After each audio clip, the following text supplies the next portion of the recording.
नमस्कार, आप देख रहे हैं सुनिए सरकार। मैं अभिसार शर्मा और एक बार फिर मैं आप सबका शुक्रिया अदा करना चाहता हूं कि इस मुश्किल वक्त में आप HW न्यूज का साथ दे रहे हैं। बहुत आसान है दोस्तों, हमारे YouTube चैनल पर जाइए और जैसे ही आप इस ज्वाइन बटन को दबाते हैं आपके सामने 3 विकल्प सामने उभर कर आते हैं हमारी सदस्यता ग्रहण करने के लिए। इसमें से एक को चुनिए और HW न्यूज के हाथ मजबूत कीजिए।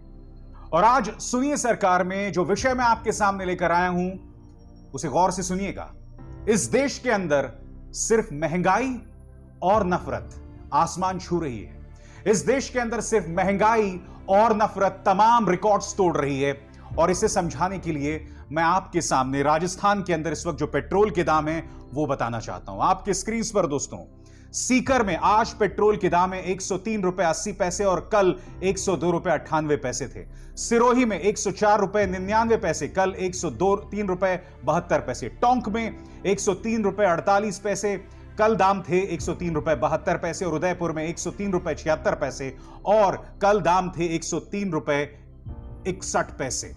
आपके स्क्रीन पर चेन्नई में इस वक्त पेट्रोल के दाम 97 रुपए 69 पैसे, दिल्ली में 96 रुपए 41 पैसे प्रति लीटर, कोलकाता में 96 रुपए 34 पैसे और मुंबई में 100 का आंकड़ा काफी दिनों से पार चल रहा है। इस वक्त आंकड़ा है 102 रुपए 5 पैसे प्रति लीटर। यह है पेट्रोल के दाम।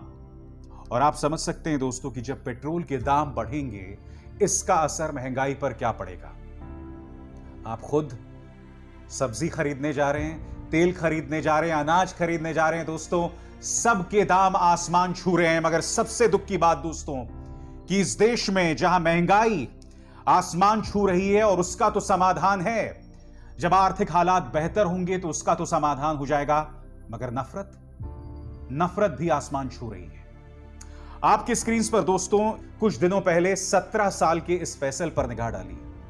2 तस्वीरें मैं आपको दिखा रहा हूं। पहले बेबस उसका यह परिवार उनकी मौत के बाद, और फिर फैसल की लाश की यह तस्वीर। 17 साल का फैसल, लॉकडाउन था, उत्तर प्रदेश पुलिस आती है, उसके सिर पर मारती है। बाद में पोस्टमार्टम से पता चलता है कि सिर पर चोट लगने से फैसल की मौत हो गई। फैसल का गुनाह सिर्फ इतना था दोस्तों कि फैसल ने लॉकडाउन का उल्लंघन किया और वहां पर वो फल बेच रहा था।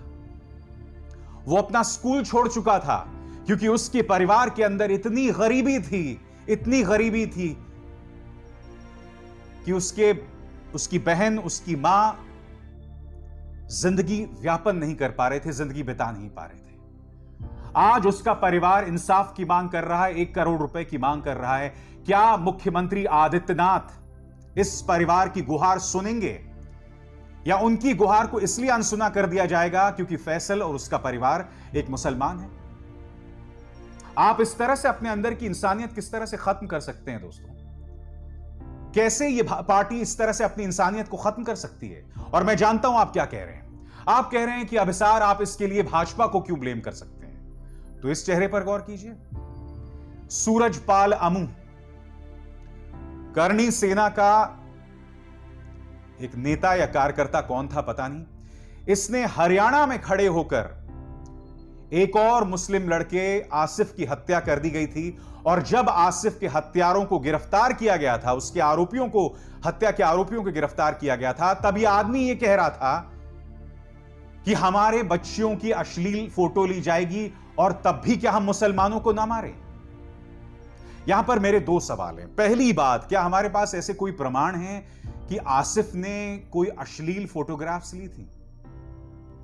और दूसरी बात, अगर किसी ने अश्लील फोटोग्राफ्स ली तो क्या कानून को काम करना चाहिए या नहीं करना चाहिए?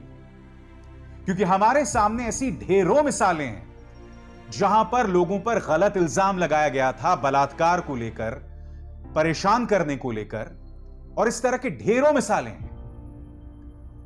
क्या बगैर प्रमाण के हम इस तरह से किसी को मौत के घाट उतार देंगे? और आपके पास क्या प्रमाण है कि वो आसिफ, जिसके छोटे छोटे बच्चे थे, उसे मौत के घाट उतार दिया गया, वो किसी तरह की कोई अश्लील फोटोज ले रहा था? सूरजपाल अमू को भारतीय जनता पार्टी ने अपना प्रवक्ता बना दिया है। देखिए खबर आपकी स्क्रीन पर। इसलिए मैंने कहा, इस देश के अंदर महंगाई और नफरत दोनों रिकॉर्ड तोड़ रही है। भारतीय जनता पार्टी इसी तरह से नफरतबाजों को इनामित करती है, उनका सम्मान करती है। आपको पता होगा जयंत सिन्हा, यशवंत सिन्हा के बेटे सांसद हुआ करते थे। इन्होंने झारखंड के अंदर जो लोग मॉब लिंचिंग के गुनाहगार थे, आरोपी भी नहीं दोस्तों, गुनाहगार थे, उन्हें सम्मानित किया था। वो तस्वीरें याद हैं कि नहीं आपको? याद है कि नहीं आपको तस्वीरें? दादरी में जिस अखलाक की हत्या कर दी जाती है और उसकी हत्या में जो आरोपी, जब उनकी मौत होती है तो उनके शव को तिरंगे से लपेटा जाता है और फिर महेश शर्मा जो कि गौतम बुद्ध नगर के सांसद हैं, वो उन्हें श्रद्धांजलि देते हैं। लगातार दोस्तों मैं देख रहा हूं भारतीय जनता पार्टी कहीं ना कहीं नफरत को सम्मानित कर रही है, नफरतियों को सम्मानित कर रही है। आज मैं आपसे पूछना चाहता हूं क्यों? आज मैं आपसे यह भी पूछना चाहता हूं कि अगर आप लोगों में से कई लोग ऐसे हैं जो मुसलमानों को खतरा बताते हैं अपनी बेटियों के लिए, अपने परिवार के लिए, तो मेरा आपसे एक छोटा सा सवाल है दोस्तों। 2 घटनाओं पर गौर कीजिएगा, 2 नहीं 3 घटनाओं पर। हाथरस बलात्कार और हत्याकांड, निर्भया दुष्कर्म और हत्याकांड, और निठारी कांड। हाथरस में जिस बिटिया के साथ दुष्कर्म और उसके बाद हत्या कर दी गई थी, बताइए आरोपी किस धर्म के थे? जाहिर सी बात है हिंदू धर्म के थे। निर्भया के साथ जो दुष्कर्म और क्रूर हत्या जो हुई थी, उसके आरोपी, उसके जो गुनहगार थे, वो कौन थे? उनमें से मेरे जैसा एक पंडित था, एक बनिया था, एक ठाकुर था, यानी कि हिंदू थे। निठारी के अंदर एक राक्षस था जो बच्चों को काट रहा था, उनके टुकड़े टुकड़े कर रहा था, उनके साथ दुष्कर्म कर रहा था और उनको मार देता था। सुरेंद्र कोहली नाम था उसका। क्या वो मुसलमान था? मैं आपसे सिर्फ एक बात कह रहा हूं कि आपको बेवजह एक काल्पनिक डर में फंसाया जा रहा है कि अगर यह पॉलिटिकल पार्टी चली गई तो मुगलों का राज आ जाएगा, क्योंकि इन्हें सिर्फ और सिर्फ अपनी राजनीतिक रोटियां सेकनी है और इसके अलावा कुछ नहीं। मैंने आपके सामने बाकायदा प्रमाण पेश किए।